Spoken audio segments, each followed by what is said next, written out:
Good morning dear students. Today we are going to discuss about valence bond theory. Okay, तो valence bond theory को first time जिसने propose किया था वो scientist हैं Linus Pauli. Okay,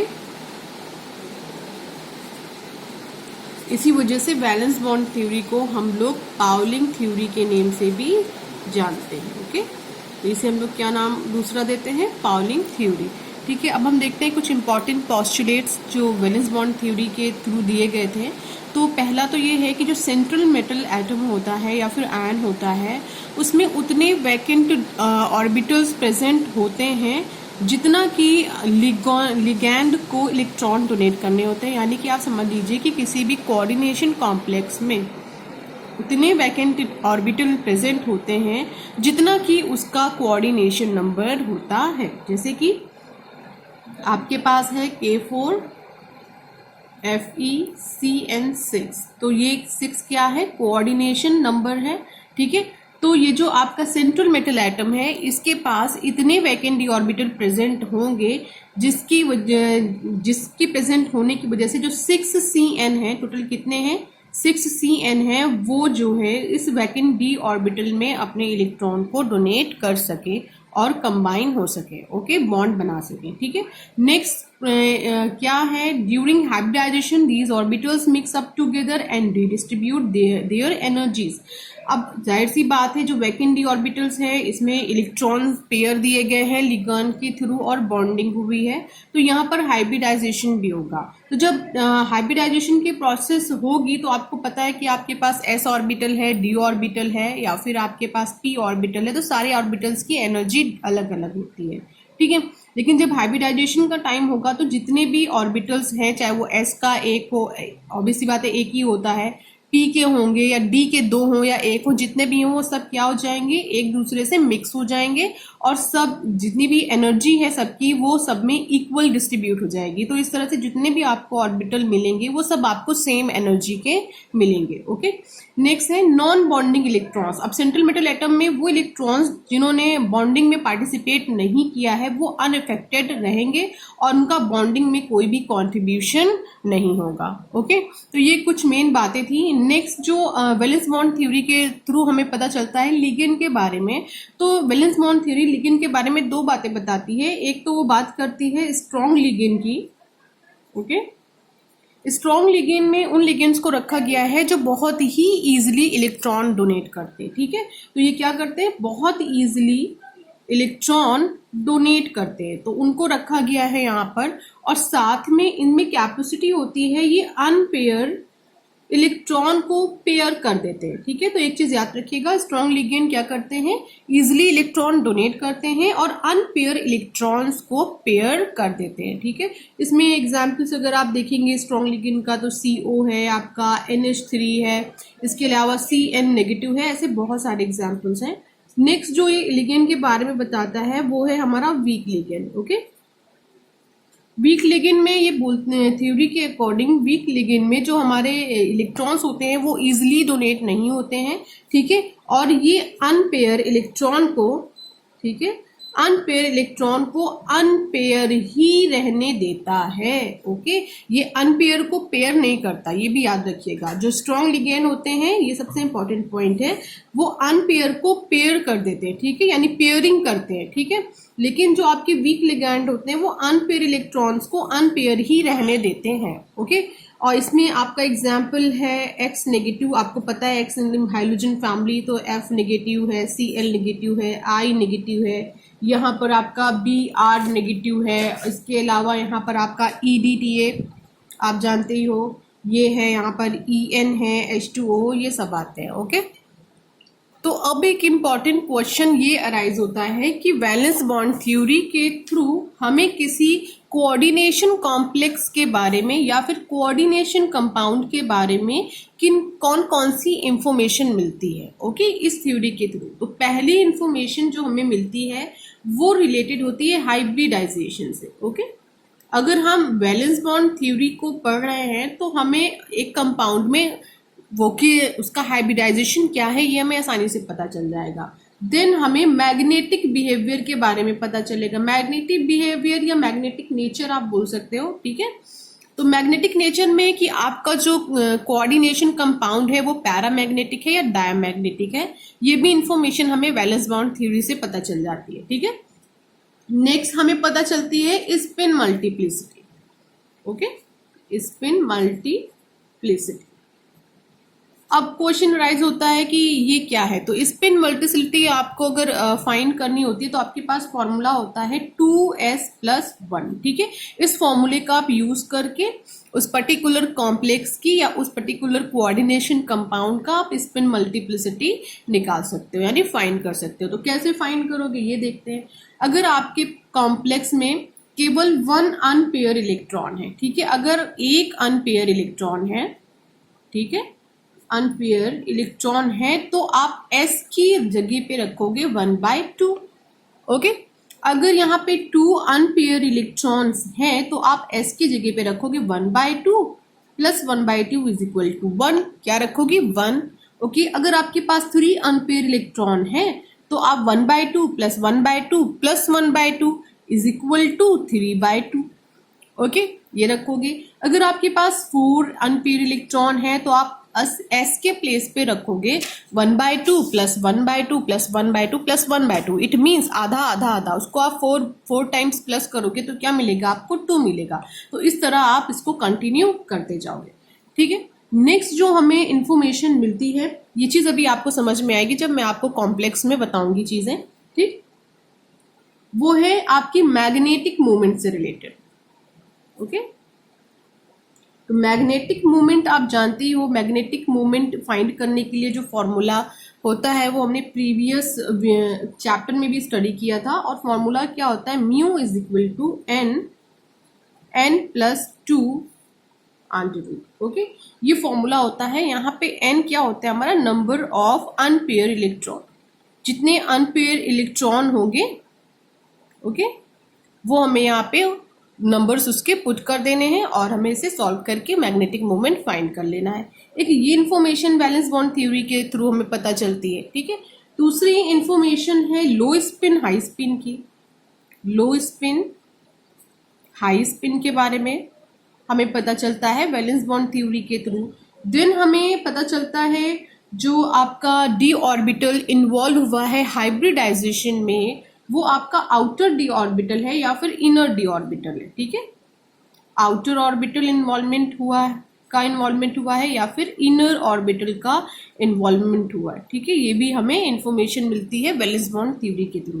तो ये इंफॉर्मेशन मिलती है hybridisation, magnetic nature, spin multiplicity, magnetic movement, low spin, high spin, outer orbital और इनर ऑर्बिटल। ये 6 ऐसी प्रॉपर्टीज हैं जो हमें पता चल जाती हैं वैलेंस बॉन्ड थ्योरी के थ्रू। ओके, अब हम एक एग्जाम्पल लेते हैं और उसमें देखने की कोशिश करते हैं कि हम वैलेंस बॉन्ड थ्योरी को उस पर्टिकुलर एग्जाम्पल में कैसे फॉलो कराते हैं और कैसे ये अपनी जो भी इंफॉर्मेशन हमें मिल सकती है उस पर्टिकुलर कंपाउंड में वो हम कैसे देखेंगे। ओके, तो बच्चों यहाँ पर हम कर क्या रहे हैं? 2 एग्जाम्पल एक साथ लेके चल रहे हैं। एक एग्जाम्पल K4FeCN6 का हम लेकर चलेंगे और जो दूसरा एग्जाम्पल हम लेके चलेंगे वो होगा K3FeCN6 का। ठीक है, जब दोनों एग्जाम्पल आप कंपैरेटिव स्टडी करोगे तो मुझे लगता है आपको ज्यादा समझ में आएगा। उसके बाद हम एक एक करके सेपरेटली 1-2 एग्जाम्पल और देखेंगे। ओके, तो सबसे पहले यहाँ पर हमें करना क्या होता है? K4FeCN6 ये हमारा एक कोऑर्डिनेशन कंपाउंड है और K3FeCN6 ये हमारा दूसरा कोऑर्डिनेशन कंपाउंड है। ओके, ये 2 कोऑर्डिनेशन कंपाउंड है।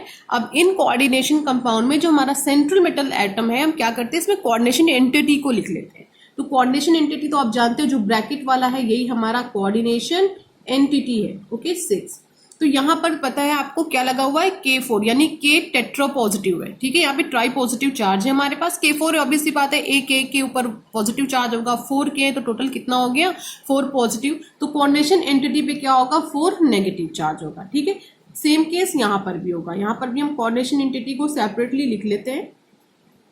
ठीक है, कोऑर्डिनेशन एंटिटी पे यहाँ पे पोटेशियम कितने हैं? 3 हैं, तो ट्राई नेगेटिव चार्ज होगा। ठीक है, तो ये इस एंटिटी को हमने सेपरेट कर लिया है। अब हमारा काम क्या है कि इस एंटिटी में जो हमारा सेंट्रल मेटल एटम है, यहाँ पर जो सेंट्रल मेटल एटम है, इन दोनों सेंट्रल मेटल एटम का हमें पहले फाइंड कर लेना है ऑक्सीडेशन नंबर। ओके, तो यहाँ पर बच्चों पता है कि हमें अगर ऑक्सीडेशन स्टेट Fe का निकालना है तो हम इसे X सपोज करते हैं, प्लस का साइन लगाते हैं।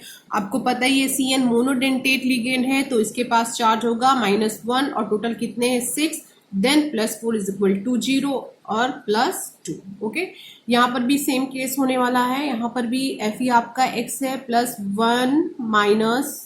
-1 into 6 then +3 is equal to 0, तो then x is equal to +3, यानी कि यहाँ पर जो हमारा आयरन है, आयरन के ऊपर एक जगह +2 आया है, दूसरे प्लेस पे आया है +3, यानी कि हमारा जो आयरन है यहाँ पर वो किस चार्ज में कन्वर्ट होगा, Fe डाई पॉजिटिव में, और यहाँ पर जो आयरन है वो कन्वर्ट होने वाला है Fe ट्राई पॉजिटिव में। ओके, तो यहाँ पर एक काम हम कर चुके हैं। दूसरा काम हमें यहाँ पे क्या करना है कि हमें पता ही है कि आयरन का जो एटॉमिक नंबर होता है 26 होता है और आयरन का एटॉमिक नंबर यहाँ पर भी 26 ही होगा। तो यहाँ पर हम क्या करते हैं, लिख देते हैं इसका इलेक्ट्रॉनिक कॉन्फ़िगरेशन क्या होगा, 1s2 2s2 2p6 3s2 3p6 then 3d6 4s0। ये हो गया इसका कॉन्फ़िगरेशन और यही सेम कॉन्फ़िगरेशन यहाँ पर भी होगा। ठीक है, 4s2, ठीक है, यहाँ पर भी सेम होगा 1s2 2s2 2p6 3s2 3p6 4s2। और यहाँ पर आप ध्यान दो तो यहाँ पर ट्राई पॉजिटिव लगा है, इट मीन्स यहाँ पे 3p6 नहीं होने वाला है, यहाँ पे क्या होगा 3p5। ओके, क्योंकि आपको पता है कि आयरन का एटॉमिक नंबर अगर यहाँ पर 26 है तो यहाँ से 2 इलेक्ट्रॉन चले जाएंगे, तो सॉरी यहाँ पे 3p6 होगा क्योंकि हमने आयरन का ही लिखा हुआ। ठीक है, अगर यहाँ पर हम आएंगे तो कितना हो जाएगा 24, अगर यहाँ पे 26 है तो यहाँ से 3 इलेक्ट्रॉन मूव कर जाएंगे तो यहाँ पे क्या हो जाएगा 23। ठीक है, अब हम बात करते हैं किसकी, एक ही जनरल सी बातें हो गई हैं। अब हम आते सीधे अपने कॉन्सेप्ट पे, Fe डाई पॉजिटिव का हम कॉन्फ़िगरेशन लिखेंगे। ठीक है, 1s2 2s2 2p6 3s2 3p6 3d6 then 4s0। Okay, एक ये कॉन्फ़िगरेशन हो गया। लेकिन अगर हम यहाँ पे कॉन्फ़िगरेशन देखिए, हमने यहाँ से 2 इलेक्ट्रॉन हटाए हैं 4s2 से। ठीक है, यहाँ पर आएंगे तो हमें 3 इलेक्ट्रॉन हटाने होंगे, एक 4s2 से जाएंगे और एक कहाँ से जाएगा p6 से जाएगा, तो यहाँ पे कितना हो जाएगा 3p5 हो जाएगा। ओके, तो ये है Fe ट्राई पॉजिटिव का configuration, 1s2 2s2 2p6 3s2 3p5 and 4s0। ठीक है, ये इधर कॉन्फ़िगरेशन हो गया। अब दोनों साइड हमने कॉन्फ़िगरेशन बना लिया। ओके, अब हमें ये पता है कि हमारा जो आयरन होता है, आयरन के पास 4p ऑर्बिटल प्रेजेंट होता है। ठीक है, चाहे इसके पास इलेक्ट्रॉन हो या ना हो, यानी कि इलेक्ट्रॉन 0 है, एक भी इलेक्ट्रॉन यहाँ पे है नहीं, बट प्रेजेंट होता है ऑर्बिटल। ठीक है, तो यहाँ पर अब हम क्या करते हैं बच्चों, Fe डाई पॉजिटिव में इन तीनों को देखते हैं और इधर इन तीनों को देखते हैं, यानी कि अब हम क्या करने जा रहे हैं, ऑर्बिटल बनाने जा रहे हैं और उसमें इलेक्ट्रॉन्स को फिल करने जा रहे हैं। ठीक है, तो चलिए डी का आपको पता ही टोटल कितने कॉलम्स होते हैं, 5 होते हैं, तो 1 2 3 4 5, तो ये आपका क्या हो गया 3d हो गया। 4s में आपको पता है केवल एक ही होगा ऑर्बिटल। ठीक है, और p में आपको पता है टोटल 3 होते हैं, 1 3, तो ये आपका 4p हो गया, देन ये क्या हो गया है 4s हो गया। ठीक है, सेम कॉन्सेप्ट यहाँ पर होगा Fe ट्राई पॉजिटिव के लिए, 3d हम बनाने जा रहे हैं ऑर्बिटल और इसमें टोटल 5 कॉलम हमें बनाने हैं, ये हमारे टोटल 5 कॉलम हो गए, देन ये 4s हमारा हो गया एंड देन ये लास्ट वाला हमारा क्या हो गया है 4p हो गया। ठीक है, अब हमें इलेक्ट्रॉन्स फिल करने हैं। अब इलेक्ट्रॉन्स फिल करने की बारी आएगी, तो हमें पता है कि डी में कितने इलेक्ट्रॉन्स हैं, यहाँ पर 6 हैं, तो 1 2 3 4 5, देन ये क्या हो गया 6। यहाँ पर कितने हैं 5 है, तो क्या करते हैं 1 2 3 4 5।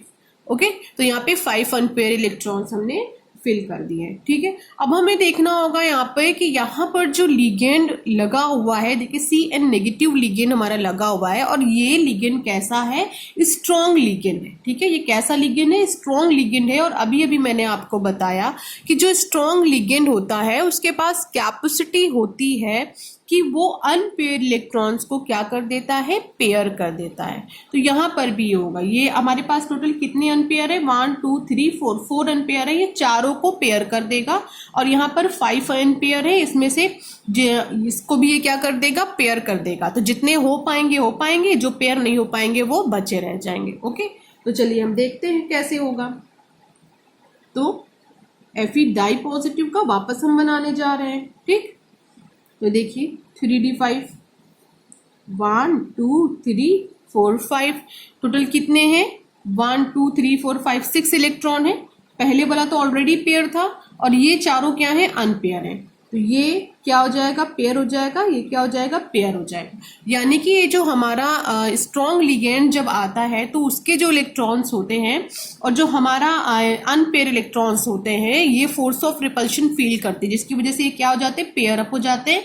और यहाँ पर आप देखोगे डी ऑर्बिटल, इसमें से 2 ऑर्बिटल्स क्या हो जा रहे हैं, हमारे वैकेंट हो जा रहे हैं। ठीक है, बाकी हम एज इट इज लिख दे रहे हैं 4s। देन ये क्या हो गया, हमारा 4p हो गया। अब Fe ट्राई पॉजिटिव में भी सेम केस है, यहाँ पर भी स्ट्रॉन्ग लिगेंड लगा हुआ है, तो यहाँ पर भी जो अनपेयर है उनको क्या करना है, हमें पेयर करना है। ठीक, तो ये देखो टोटल कितने इलेक्ट्रॉन्स अनपेयर है, 5। तो 1 2 3 4 और एक जो है हमारा वो अनपेयर ही रह जाएगा। ठीक है, 2 तो पेयर हो गए लेकिन एक इलेक्ट्रॉन अभी अनपेयर है। ठीक है, नेक्स्ट हम बना दे रहे हैं, ये क्या है आपका 4s है। देन ये क्या हो गया है, 4p हो गया। ठीक, अब बच्चों जो वैलेंस बॉन्ड थ्योरी ने सेकेंड पोस्टुलेट किया था, उसने बताया था कि जो हमारे ये हमारा 3d ऑर्बिटल है 4s और ये 3 क्या है, 4p ऑर्बिटल है। इन तीनों ऑर्बिटल्स की एनर्जी क्या है, अलग अलग है। जब लिगेंड आएगा और जब हमारी प्रोसेस हाइब्रिडाइजेशन की स्टार्ट होगी तो ये जितने भी हैं सब के सब क्या हो जाएंगे, एक दूसरे से मिक्स हो जाएंगे और सबकी एनर्जी एक दूसरे में इक्वली डिस्ट्रीब्यूट हो जाएगी। यानी कि अभी जो ऑर्बिटल्स डिफरेंट एनर्जी के हैं, जब हाइब्रिडाइजेशन का टाइम आएगा तो ये सब इक्वल एनर्जी के हो जाएंगे। यानी कि अब यहाँ पर होगा क्या, ये आपका Fe डाई पॉजिटिव है। ठीक है, अब क्या होगा, ये 3 ऑर्बिटल एक एनर्जी के एक साइड में हो जाएंगे जिसमें इलेक्ट्रॉन फिल है, और ये 1 2 3 4 5 6 ये 6 के 6 ऑर्बिटल क्या हो जाएंगे, मिक्स हो जाएंगे और हर एक ऑर्बिटल्स के पास इक्वल एनर्जी होगी। ठीक है, यही सेम केस यहाँ पर होगा। ठीक, ये 3 क्या हो गए, सेपरेट हो गए, इसको हम सेपरेट कर ले रहे हैं। देन और जो बाकी 6 बचे हुए हैं ये क्या हो जाएंगे, मिक्स हो जा रहे हैं। ठीक है, देखो 1 2 3 4 5 देन ये लास्ट वाला 6 है। ठीक है, ये मिक्स हो गए। ठीक है बच्चों, तो जितने भी 6 के 6 ऑर्बिटल हैं सबके पास इक्वल एनर्जी है। ठीक है, तो अब इक्वल एनर्जी, अब बात आ रही है हाइब्रिडाइजेशन की। तो यहाँ पर टोटल कितने लिगेंड आए हुए हैं, 6। तो ये 6 के 6 लिगेंड क्या हो जाएंगे, इसमें अपने इलेक्ट्रॉन्स फिल कर देंगे। यानी कि अब ये क्या कर लेंगे, यहाँ पर बॉन्ड बना लेंगे Cn। यहाँ पर भी Cn का इलेक्ट्रॉन डोनेट हुआ, यहाँ पर भी। ठीक है, Cn देन Cn। ठीक है, तो यहाँ पर जितने भी वैकेंट ऑर्बिटल थे इसमें इसको किसने कवर कर लिया है, Cn के इलेक्ट्रॉन्स ने कवर कर लिया है। ठीक है, अब बात आ रही है कि यहाँ पे हमें हाइब्रिडाइजेशन कैसे पता चलेगा। तो हाइब्रिडाइजेशन हमें यहाँ पे कैसे पता चलेगा, ये देखिए। ठीक है, तो यहाँ पर देखोगे आप तो ये देखिए 3d, ये 2 ऑर्बिटल्स किसके हैं, 3d के हैं। तो d के टोटल कितने ऑर्बिटल्स हैं, 2। तो ये क्या हो गया, d2। यहाँ पे s का कितना ऑर्बिटल है, 1 है। ठीक है, तो ये क्या होता है हमारा s2, सॉरी s है, केवल एक ही है s का ऑर्बिटल। देन p के कितने यहाँ पर हैं, टोटल 3 है, p3। सेम केस यहाँ पर d कितने हैं, 2, s कितना है 1 और p के कितने लगे हैं, 3।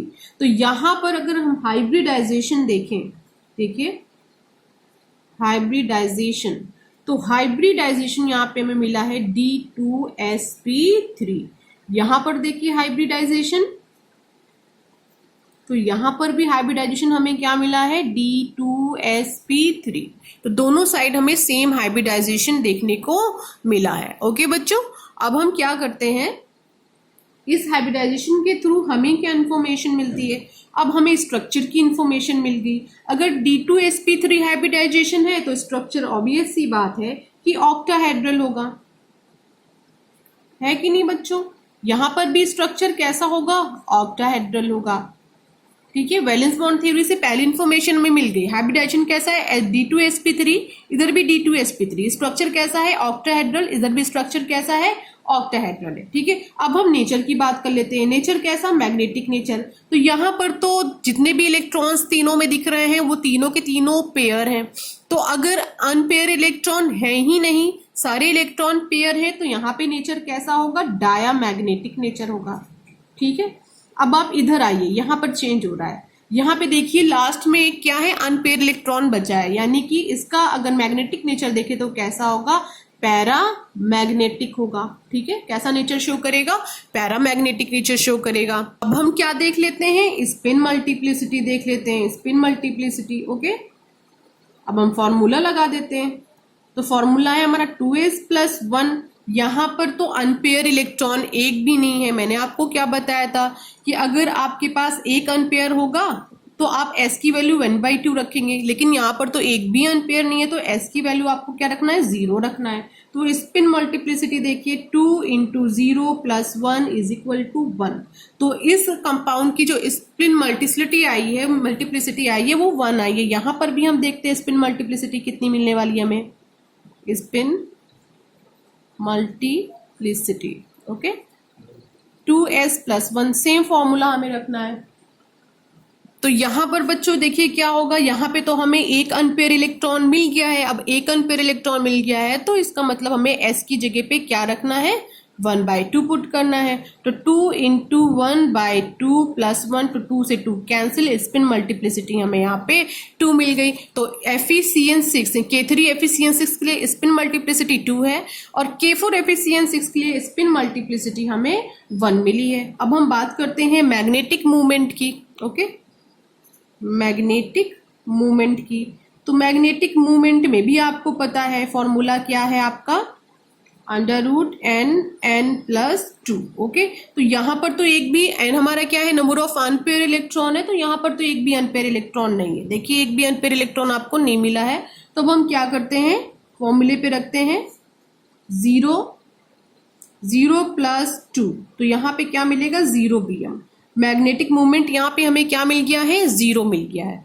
अब सेम केस यहाँ पे लगाते हैं, देखते हैं यहाँ पे हमें कितना मिल रहा है, n(n+2). ओके, तो देखिए यहाँ पे हमें एक अनपेयर इलेक्ट्रॉन मिला है, तो n की जगह पे हमें क्या पुट करना है, 1 पुट करना है। तो 1 + 2 अंडर है, तो यहाँ पे क्या मिलेगा हमें, √3। तो यहाँ पर Bm, ठीक है, बोहर मैग्नेटन। ठीक है, तो यहाँ पे √3 हमें मैग्नेटिक मूवमेंट पता चला है। तो बच्चों यहाँ पर दो चीजें हमें और पता चल सकती हैं। देखिए हाइब्रिडाइजेशन कैसा है, D2sp3 है। तो D2sp3 का मतलब है कि जो यहाँ पे d ऑर्बिटल है उसने जो पार्टिसिपेट वो इनर d ऑर्बिटल है। देखिए अंदर वाला d ऑर्बिटल है, आउटर वाला नहीं है। ठीक है, आउटर वाला अगर होगा तो कॉन्फ़िगरेशन मिलेगा आपको sp3d2, लेकिन यहाँ पे पहले क्या है, d2, यानी कि D2sp3 आपको यहाँ पे हाइब्रिडाइजेशन मिला है। इट मीन्स कि यहाँ पर जो आपको ऑर्बिटल इन्वॉल्व हुआ है वो कैसा है, इनर ऑर्बिटल है। ठीक है, इनर d ऑर्बिटल यहाँ पर इन्वॉल्व हुआ है। ओके, और यहाँ पर अगर आप देखें कि ये लो स्पिन है कि हाई स्पिन है, तो ये क्या होगा, हमारा लो स्पिन होगा। जब इनर ऑर्बिटल इन्वॉल्व होता है तो जो हमारा आंसर होता है स्पिन के केस में वो कैसा होगा, ये लो स्पिन कॉम्प्लेक्स होगा। ठीक है, तो ये कैसा कॉम्प्लेक्स है, लो स्पिन कॉम्प्लेक्स। अब इसके केस में देखते हैं यहाँ पर क्या है, तो यहाँ पर भी देखिए सेम हाइब्रिडाइजेशन है, यानी कि यहाँ पर भी ये क्या है, इनर d ऑर्बिटल इन्वॉल्व हुआ है और ये भी कैसा है, लो स्पिन कॉम्प्लेक्स है। ओके, तो ये सारी इंफॉर्मेशन आपको वैलेंस बॉन्ड थ्योरी के थ्रू पता चलती है। तो अभी आपने कंपैरेटिव स्टडी किया है। नेक्स्ट वीडियो में हम 1 by 1 करके कम से कम 3 to 4 कॉम्प्लेक्स को स्टडी करेंगे, तो कॉन्सेप्ट आपको और क्लियर होगा। ओके।